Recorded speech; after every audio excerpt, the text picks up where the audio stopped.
Струмичкиот бостан се продава за џабе. Тажна е гледката на пазарот на Големово Колешино.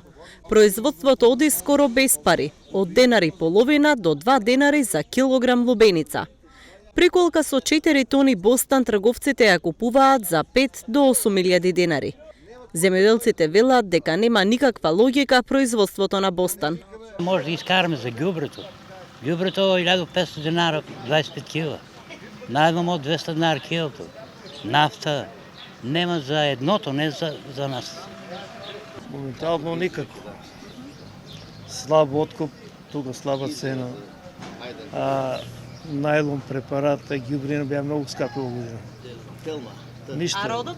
Родот добар? Родот не е добар, бидејќи ладно, топло и се утича на такова. Има многу ниска цена на бустан, а репроматеријалите се 10 пати повеќе.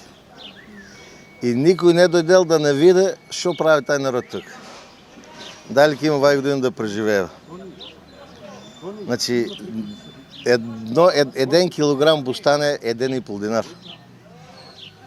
Дали това за некој сватливо или не знаеме. Ама во Македонија, у пазарто, па тие луѓе што купуваат од тука и препродават, па ги продават по високи цени, по 10-15 динара. Ама тука взимат динар, динар и пол.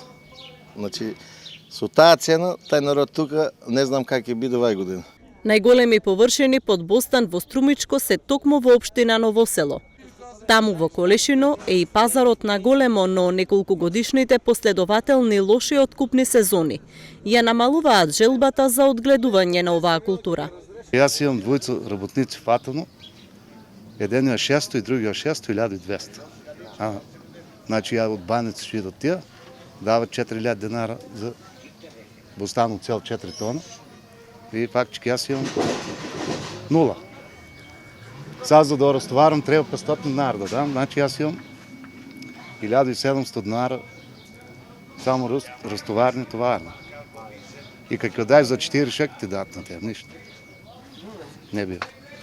Колку имате бостан засадено? 12 декара са диктали. Ама 100 нивата.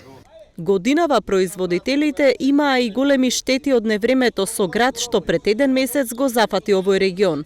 Градот уништи голем дел од производството стасано за зреење, а влијаеше и на квалитетот на родот.